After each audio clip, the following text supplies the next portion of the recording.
It is my honor and responsibility to conduct today's session in an orderly and meaningful manner. This platform is a symbol of democracy and leadership in our school. Today, we gathered here to discuss the issues and suggestions raised by our student body. It is important that each representative speaks respectfully and listens attentively to other views. Our aim is to work together for the betterment of. Can I ask the questions to class leaders?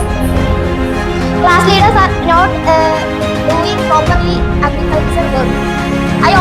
മിസ്റ്ററോടാണ് രാവിലെ വരുമ്പോൾ കുട്ടികൾ അസംബ്ലിക്ക് ഇരിക്കുന്ന ആ സ്ഥലത്തായിട്ട് toilet waste പോകുന്നുണ്ട്. ഭയങ്കര സ്മെല്ലാണ്. അത് എത്ര പെട്ടെന്ന് മാറ്റും. ഹൈജീനിക് മിനിസ്റ്റർ സൂചിപ്പിച്ചതുപോലെ കഴിഞ്ഞ വർഷം അവിടെ ഇൻചാർജ് നമ്മുടെ ലൈബ്രറിയിൽ. അപ്പോൾ കുട്ടികൾ വന്നിട്ട് ബുക്ക് തോന്നിയ പോലെ എടുക്കും, വയ്ക്കാണ്ടൊക്കെ പോകുന്നു. ഈ പ്രാവശ്യം ഇൻചാർജസ് ഉള്ളതുകൊണ്ട് ഇനി ബുക്ക് ഒരിക്കലും മിസ്സാവില്ല. मैं सभी क्लास लीडर से ये चाहती हूँ कि आप सभी मेरे इसलिए मदद करें क्योंकि मैं अपना काम ठीक से कर नहीं पाता. हेल्थ हाइजीन ठीक करने के लिए मैं अकेला काफी हूँ. तो मैं सभी से തേർഡ് ഫ്ലോറിൽ ആദ്യം ന്യൂസ് പേപ്പർ ബുക്കൊന്നും കിട്ടാറില്ല. വെച്ചാലും തന്നെ അത് കുട്ടികൾ എടുത്തുകൊണ്ട് കാഴ്ച വീക്ഷണത്തെ വിശ്വസിക്കാം. ഒന്നും കൂടെ നമ്മുടെ എഡ്യൂക്കേഷൻ ഡിപ്പാർട്ട്മെന്റ് ഒന്നും കൂടെ ഇമ്പ്രൂവ് ആയി തുടങ്ങുന്നതായിരിക്കും. ക്വിസ് കോമ്പറ്റീഷൻ അധികം ഒന്നും നടത്തുന്നതായിട്ട് കണ്ടില്ല. ഒരു ക്വിസ് നടന്നുകൊണ്ട് വരികയാണ് ഇപ്പോൾ ഒരു ക്ലാസ്സിലായിട്ട് ടീച്ചർ നടത്തിക്കൊണ്ടിരിക്കുകയാണ്. ഇംഗ്ലീഷ് ഒന്നോ രണ്ടോ കുട്ടികൾ മാത്രമാണ് ഇംഗ്ലീഷ് സംസാരിക്കുന്നത്. ബാക്കി എല്ലാ കുട്ടികളും മലയാളം സംസാരിക്കുന്നത്. ഇത്രയും പെട്ടെന്ന് ഞങ്ങൾ അവരൊക്കെ ഇംഗ്ലീഷ് സംസാരിക്കാനായിട്ട് പറയുന്നതാണ്. ചെറുതായിട്ട് ഈ കലോത്സവമൊക്കെ വന്നുകൊണ്ടിരിക്കുകയാണ്. അല്ലെങ്കിൽ ഏതൊരു ടീച്ചേഴ്സിനോട് പറഞ്ഞിട്ട് നിങ്ങൾ സമയം എടുക്കാൻ കഴിയും. ഞങ്ങൾക്കിപ്പോൾ സേവാനിധി തുടങ്ങാനുള്ള ഒരു പ്ലാൻ ഇല്ല.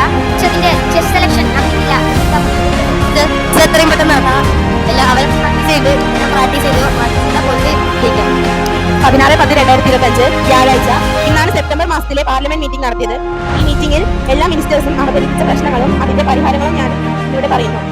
സേവാനിധി കളക്ഷൻ തുടങ്ങണം. അത് എത്രയും പെട്ടെന്ന് ഇൻചാർജ് ടീച്ചേഴ്സിനോട് പറഞ്ഞ് എത്രയും പെട്ടെന്ന് തുടങ്ങുന്നതായിരിക്കും. ഹോംവർക്ക് നോട്ട് ചെക്കിംഗ് അതെല്ലാ ക്ലാസ് ലീഡേഴ്സും ബെഞ്ച് ലീഡേഴ്സും ചെക്ക് ചെയ്യണം. പ്രാക്ടീസിന് സമയം വേണമെന്ന് സ്പോർട്സ് മിനിസ്റ്റർ ചോദിച്ചിരുന്നു. അത് എത്രയും പെട്ടെന്ന് മാനേജ്മെന്റിനോട് ചോദിച്ച് പ്രാക്ടീസിനുള്ള സമയം ഒരുക്കി തരുന്നതായിരിക്കും. Thank you.